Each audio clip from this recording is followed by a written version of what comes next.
할렐루야!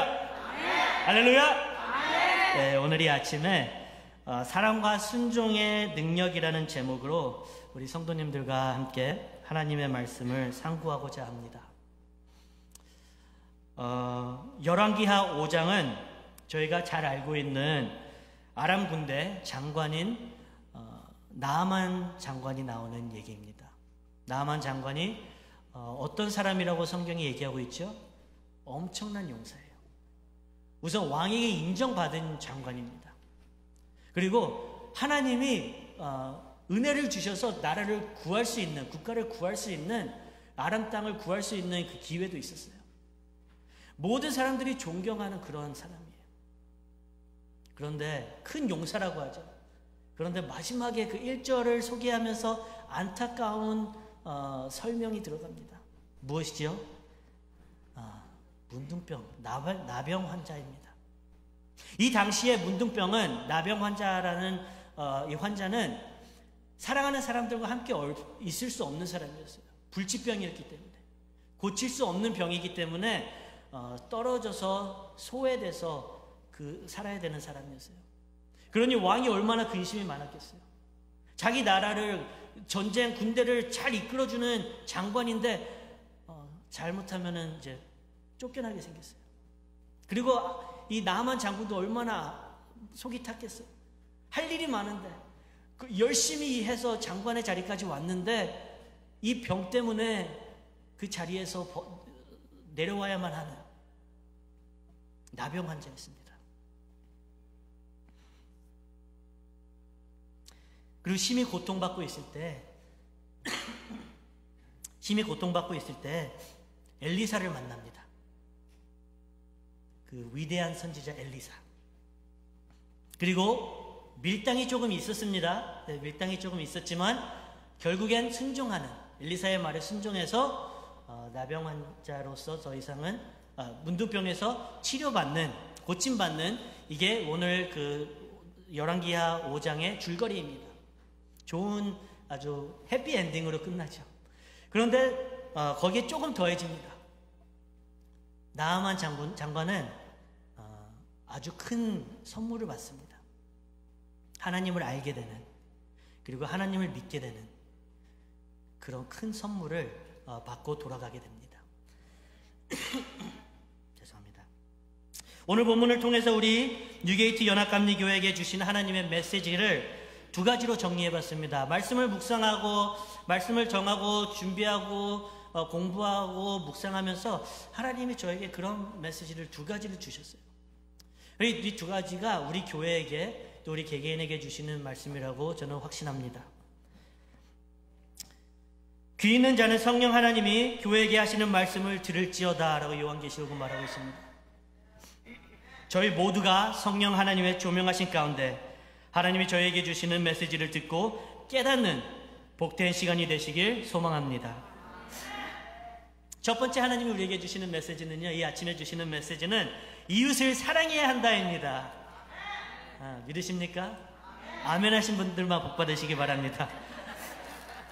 네, 이웃을 사랑해야 된다. 그런데 이게 교회를 다니는 그 성도의 입장에서는 너무나도 많이 들은 얘기인 것 같아요. 어쩌면 가장 많이 듣는 설교 주제 중에 하나일 것 같습니다. 왜 그럴까요? 어떤 목사님이 설교를 하셨습니다. 사랑에 대해서. 다음 주에 또 똑같은 설교를 사랑에 대해서 하셨습니다. 3주가 됐는데 또 설교를 하십니다. 그래서 장로님이 찾아갑니다. 목사님, 성경에 많은 주제가 있는데 왜 자꾸 사랑만 얘기하십니까? 언급하십니까? 그때 이 목사님이 이렇게 말씀하십니다. 우리 교회가, 여러분이 내가 사랑을 잘한다면 내가 더 할 필요가 없겠죠. 그런데 사랑을 못하니까 계속 말하는 것입니다. 중요하기 때문에 반복해서 성경이 우리에게 얘기하고 있는 것입니다. 우리가 잘한다라고 하지만 아직 부족하기 때문에 하나님은 우리를 비판하고 지적하기 위해서 오늘 이 아침에 이웃을 사랑하라는 메시지를 다시 던지시는 게 아니고요. 잘하고 있어. 그런데 조금만 더 잘할 수 있을 것 같아. 지금도 충분히 노력 잘하고 있어. 그런데 아직 조금 더 할 수 있는 그 캐파시티가 있는 것 같아. 그러니까 오늘 이 말씀을 통해서 다시 한번 도전받고 격려되고 상기되어서 나가서 그리스도의 사랑을 전해라 하라고 오늘 하나님이 우리에게 주시는 말씀이라 저는 믿습니다. 오늘 본문을 근데 보시면은요, 그 어디에도 내 이웃을 사랑해라 라는 말이 없어요. 본문을 보면 뭐 사랑에 대해서 별로 언급 안 합니다. 그런데 말씀을 잘 묵상하고 깊이 조금 묵상을 하다 보면 두 인물을 저희가 보게 되는데요, 이 두 인물을 통해서 우리가 사랑해야 되는 거구나 라는 것을 깨닫게 됩니다. 본문 2절에서 3절 말씀을 우리 보도록 하겠습니다. 네. 전에 아람 사람이 떼를 지어 나가서 이스라엘 땅에서 작은 계집 아이 하나를 사로잡음에 저가 나아만의 아내에게 수종들더니 그 주모에게 이르되 우리 주인이 사마리아에 계신 선지자 앞에 계셨으면 좋겠나이다. 저가 그 문둥병을 고치리이다. 아멘. 본문에 등장하는 두 명의 인물 중에 한 명이요, 오늘 지금 저희가 읽은 2절 3절에 잠깐 나옵니다. 그 외에는 나오지가 않아요. 잠깐 나온 이 포로로 잡힌 어린아이예요. 근데 이 어린아이가 소망이 있습니다. 그 소망이 뭐죠? 자기 주인 나아만 장관이 엘리사 선지자에게 가서 그 병을 치료받는 게 자기 바람이래요. 더 이상 열왕기하 저자가 이 어린아이에 대해서, 소녀에 대해서 얘기하지 않기 때문에 저희가 다 알 수는 없지만 이 아이의 행동을 봤을 때, 그리고 상황을 보면 엄청난 믿음의 소유자인 것 같습니다. 왜냐? 지금 이 아이는 포로로 잡혀왔어요. 어린아이에 소녀인 이 나이 때 해야 되는 게 뭡니까? 나가서 놀고 그냥 어린아이로서 즐기는 거예요. 맛있는 것도 먹고 친구들과 놀고 그러면서 잘해야 하는 그 나이에 지금 포로로 잡혀왔다라고 합니다. 그래서 종살이 들고 있어요. 어쩌면 심하게 얘기하면 나아만 장관을 저주하는 것도 정당한 행동일 수 있습니다. 당신이 우리나라를 와서 짓밟고 침략했고 그리고 와서 나를 포로로 잡아와서 나를 종으로 만들었지, 잘됐다, 하나님이 주신 저주다 라고 얘기할 수 있습니다.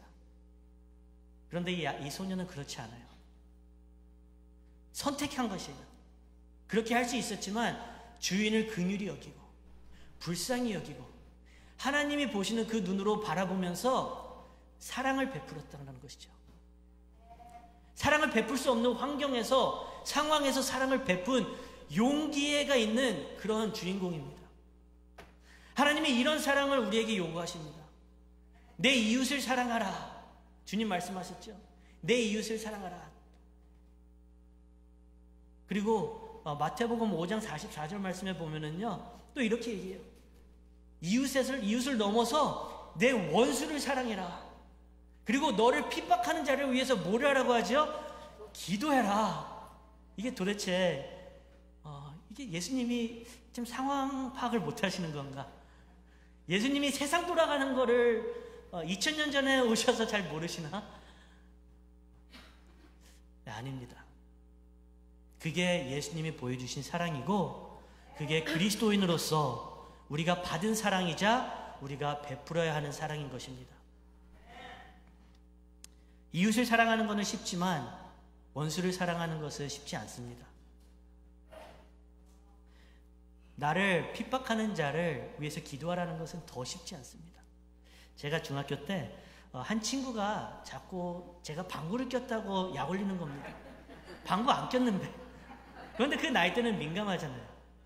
그런데 이 친구가 저한테 와서 얘기하는 게 아니라 크게 얘기를 하는 겁니다. 저쪽에서부터 제가 있는 쪽까지. Chang farted. 난 방구 안 꼈는데. 근데 그게 지속됩니다. 너무 그 친구가 미웠어요.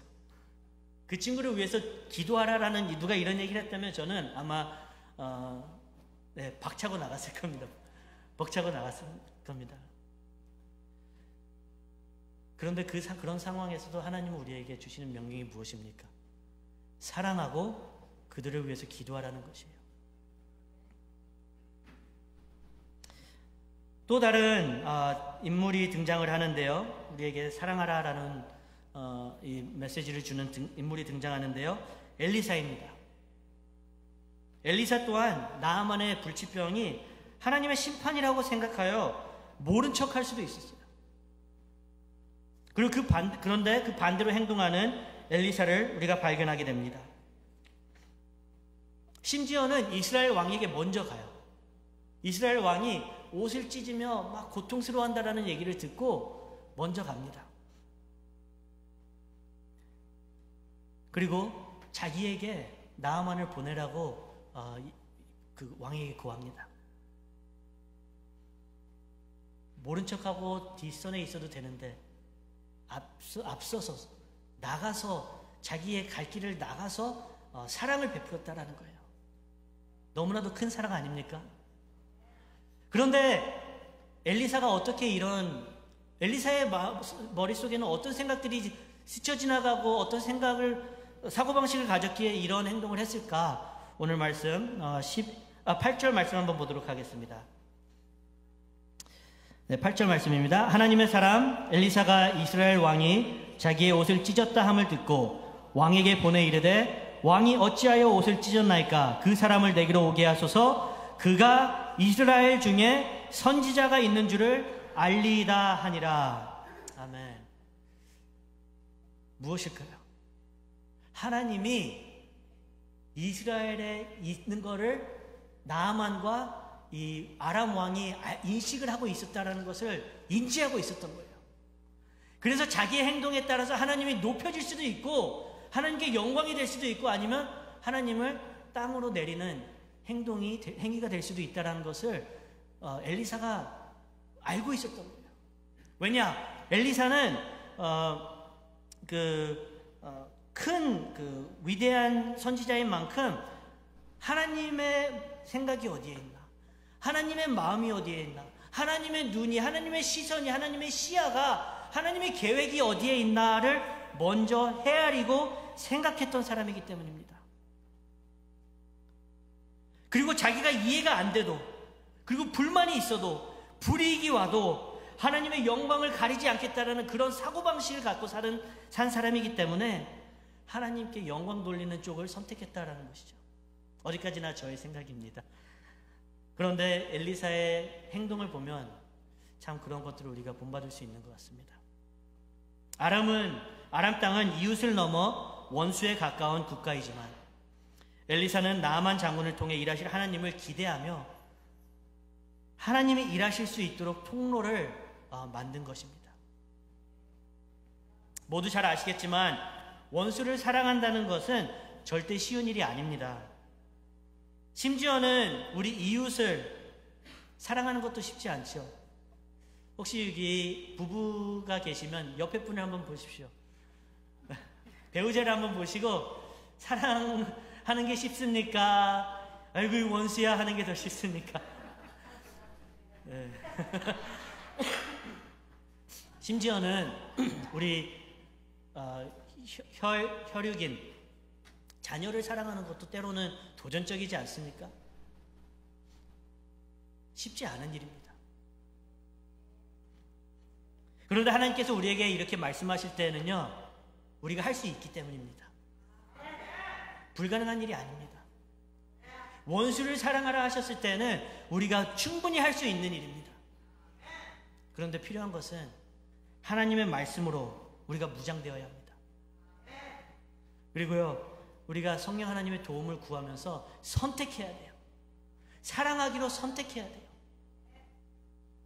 그냥 하면 하고 말면 말고 이게 아니고요. 그래 내가 원수지만 나랑 갈라졌지만 나에게 해코지를 하고 나를 아프게 하고 나에게 상처를 준 사람이지만 내가 사랑해야지, 내가 용서하고 그 사람을 사랑해야지 선택할 때 하나님께서 역사하신다는 것입니다.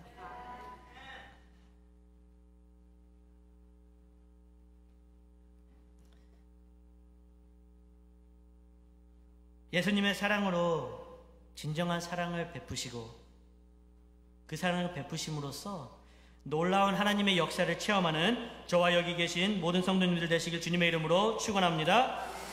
이 아침에 두 번째로 하나님 우리에게 주시는 메시지는요, 절대적인 순종을 해야 한다라는 것입니다. 따라하시겠습니다. 절대적인 순종을 해야 한다. 하나님이 순종을 요구하시는데 반짜리 순종 아닙니다. 하나님, 내가 상황에 맞으면 할게요.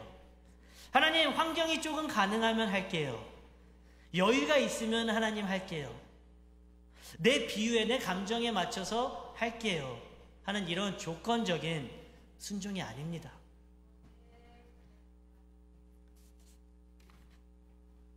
하나님은 저와 성도님들에게 절대적인 순종을 요구하십니다. 하나님이 말씀하실 때 하나님, 내가 순종하겠습니다 라고 말할 수 있는 절대적인 순종을 하나님이 요구하신다라는 것입니다. 성경에 등장하는 순종의 아이콘들이 있습니다. 그런데 이분들을 보면 다 공통점이 있어요. 그 공통점은 트로트의 가사처럼 무조건 무조건이야. 그래도 이번엔 좀 반응이 있네요. 1부 때 하고 너무 창피했습니다. 네, 하나님이 말씀하시면 무조건 순종했다라는 거예요. 하나님이 아브라함에게 꿈에 나셔서 이삭을 번제물로 바치라고 하십니다. 100살에 얻은 귀한 어린 아들을. 하나님, 도대체 이게 무슨 말씀이십니까? 그런데 아브라함의 반응이 어떻죠? 다음날 아침에 일어나서 사라와 상의하지 않습니다. 상의하는 게 나쁘다는 게 아닙니다. 상의하지 않습니다. 고민하고 근심하고 주저하지 않습니다. 머뭇거리지 않습니다. 바로 짐을 싸서 이삭을 데리고 올라갑니다. 절대적인 순종이죠. 기드온과 300명의 용사도 미디안 군대와 전쟁을 하러 갑니다. 그런데 이때 하나님이 어떤 전략을 주시죠? 창과 칼과 엄청 훈련을 해서 가서 싸워라 아닙니다. 나팔과 횃불과 항아리를 가지고 가. 하나님, 하늘에 계셔서 이 땅의 전략을 잘 모르시는 것 같은데 창과 칼로 싸워야 합니다. 근데 하나님, 아니야. 횃불과 나팔과 항아리를 가지고 가. 내가 나머지는 내가 알아서 할게. 하나님 지시하셨다는 것에 말도 안 되는 전략을 가지고 기드온과 300명의 용사가 나가지요. 결과가 어떠합니까? 완벽한 승리입니다. 노아도 마찬가지죠. 하나님이 노아에게 말씀하십니다. 야, 방주를 지어야 될 것 같아. 내가 만든 창조물들을 유지하고 보존하기 위해 방주를 좀 만들었으면 좋겠어요. 그래서 이 역할을 수행합니다. 그런데 방주를 어디에다 만들려고 하죠? 언덕 위에, 산 위에다가 방주를 만들려요. 이게 하나님, 배는 물에서 뜨는 건데 바다에다가 방주를 만들어야지 않을까요? 하나님, 아니야. 언덕에 맞아. 너 잘 들었어. 언덕 위에 지어. 산 위에 지어. 노아와 그의 아들들은 방주를 짓기 시작합니다. 거의 100년 가까이 지었다고 합니다. 옆에 사람들이 손가락질하고 비판하고 야유를 보내고 비난합니다. 어쩌면 미친 사람 취급을 했을 수도 있습니다. 생각해 보십시오. 어떤 사람이 산에서 배를 짓고 있다고 하면 아마 지금은 뉴스에 날 것입니다. 그것도 1년도 아니고 2년도 아니고 거의 100년을 가까이. 그런데 노아는 흔들리지 않습니다. 사람들의 말에 휩쓸리지 않습니다. 하나님이 말씀하셨기에, 누구보다도 모든 것을 잘 아시고 전지전능하신 하나님이 말씀하셨기에 나는 이 역할을 수행할 것입니다 라고 하면 믿음의 사람으로 거듭나는 순간입니다. 순종은 무조건이어야 해요. 절대적이어야 해요. 순종은 어떻게 해야 된다고요? 네, 무조건이어야 합니다. 우리가 절대적으로 순종할 때 하나님이 일할 수 있는 통로를 우리가 제공하는 겁니다. 만드는 겁니다. 하나님이 우리가 필요해서가 아니고요. 하나님이 우리가 하나님과 함께 파트너할 수 있는 영광을 누릴 수 있도록 우리를 불러주신 거예요. 그러니까 절대적인 순종은요, 하나님을 좋으라고 하는 거 아니에요. 하나님이 우리에게 절대적인 순종을 할 수 있는 기회를 주셨다는 것 자체가 너무나도 큰 영광스러운 그런 초대입니다. 그렇다면 무조건으로 해야 되는데 잘 아시죠? 잘 안 돼요. 왜 잘 안 되냐? 오늘 11절 말씀을 보면서 우리 한번 답을 찾아보도록 하겠습니다. 믿음의 아이콘들처럼 우리가 순종하지 못하는 이유가 무엇일까요? 11절 말씀입니다. 나아만이 노하여 물러가며 이르되 내 생각에는 왜 나아만이 바로 엘리사가 요단강에 들어가서 7번 몸을 담그세요. 그러면 깨끗해질 겁니다. 라고 얘기했는데 왜 못했죠? 내 생각 때문에. 나아만의 생각 때문에. 나아만은 큰 기대를 갖고 저 사람이 나한테 와서 이렇게 해줄 거야 라고 생각을 벌써 가지고 있었어요. 그런데 엘리사는 그렇게 안 했거든요. 그리고 그렇게 안 했다는 것 때문에 나아만이 분노했어요. 화가 났어요. 그리고 야, 우리 땅에 가면 더 많은 좋은 강들이 있는데 거기 가서 씻으면 되지, 여기서 내가 왜 씻어? 하고 돌아왔습니다. 그런데 그때 또 중요한 인물들이 나타납니다. 나아만의 종들이죠. 나아만의 종들이 나타나서 뭐라고 나아만에게 얘기를 하죠? 장관님, 더 큰 걸 알아 하시면 할 수 했을 텐데 아주 간단한 그냥 물에 들어가서 7번 씻는 건데 그게 뭐가 힘듭니까? 한번 해보세요. 미쳐야 본전 아니겠습니까? 이럴 게 뭐가 있어요?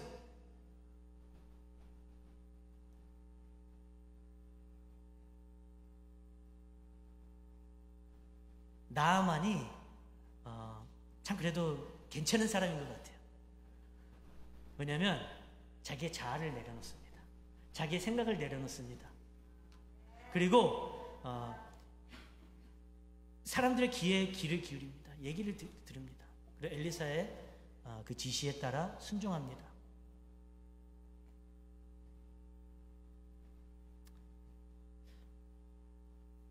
우리가 이렇게 하나님의 말씀을 접하는 데는요, 다양한 방법들이 있습니다.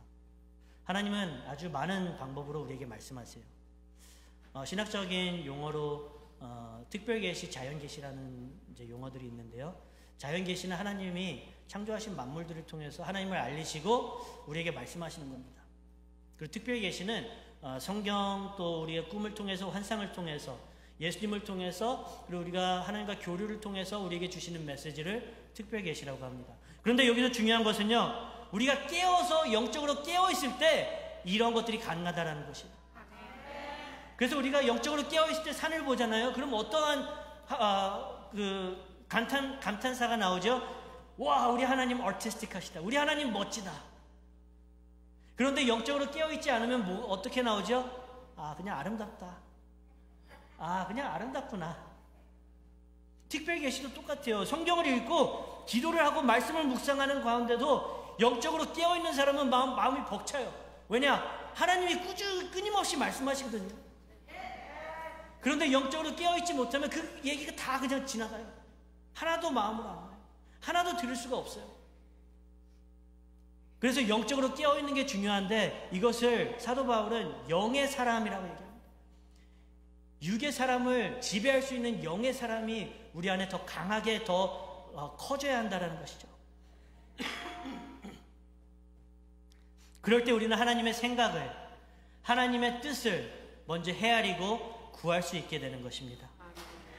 이 반대로 육의 사람이 영의 사람을 지배해서 실패한 인물들이 있습니다.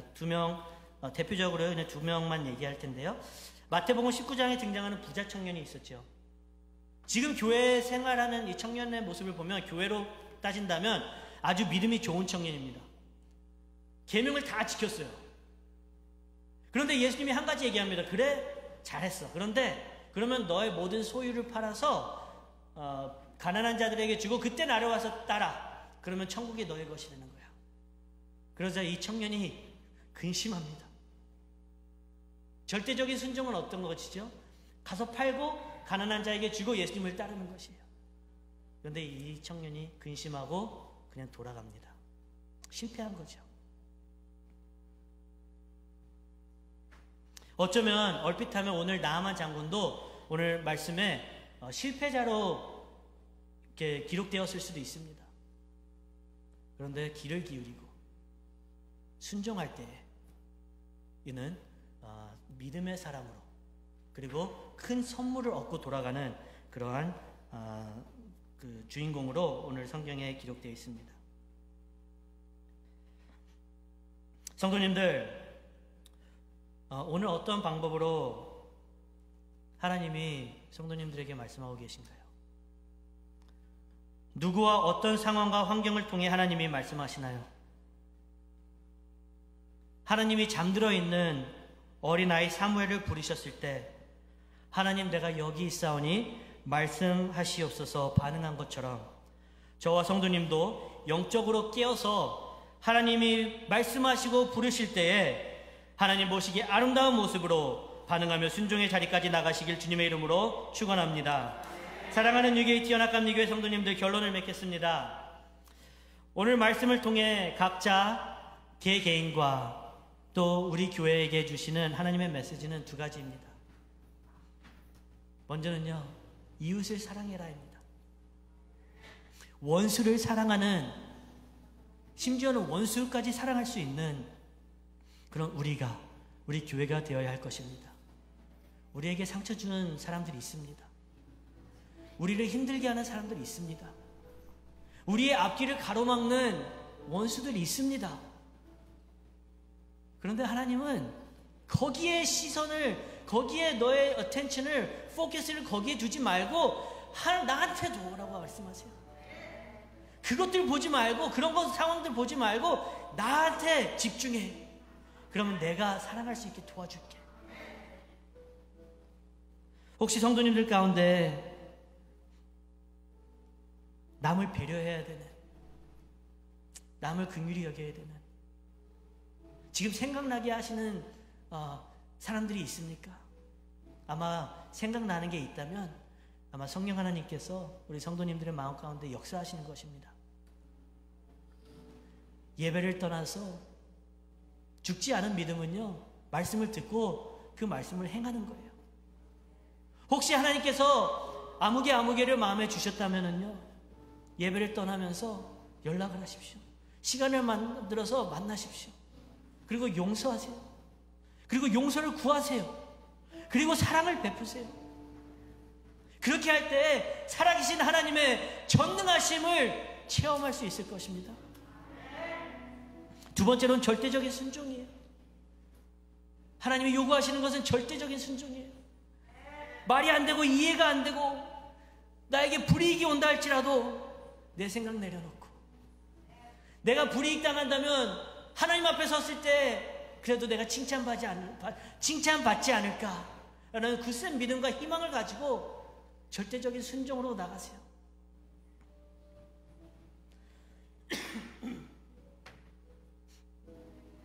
그런데 절대적인 순종은요, 하루아침에 되지 않습니다. 하나님이 단련을 시키시고 훈련을 시키실 거예요. 그래서 연단되어서 금과 같이, 정금과 같이 나올 수 있도록 하나님이 역사하세요. 혹시 오늘 또 우리 성도님들 가운데 이 연단의 길을 걷고 있는 분 계십니까? 절망하지 마십시오. 슬퍼하지 마세요.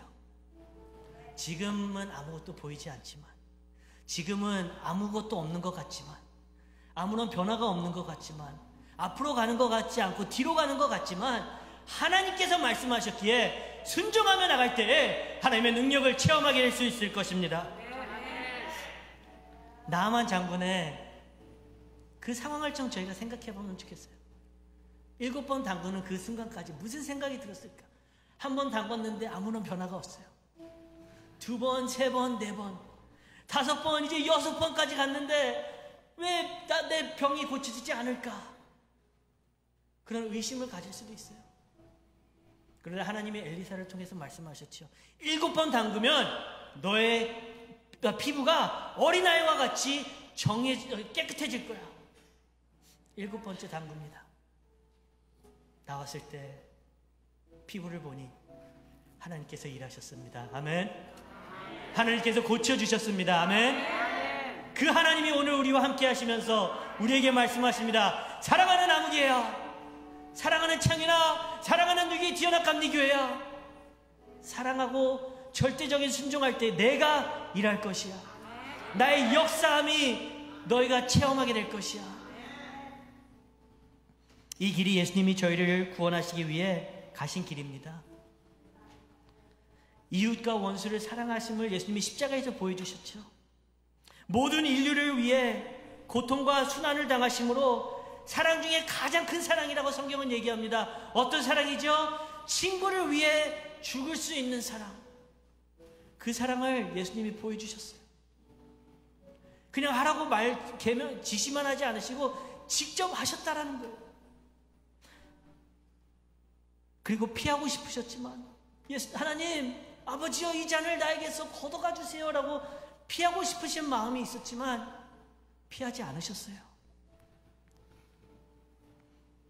하나님의 구원의 역사를 완성케 하신 그 순종, 절대적인 그 순종, 이 사랑과 순종의 길이 오늘 이 아침에 주님이 저희를 초대하시는 영광의 길입니다.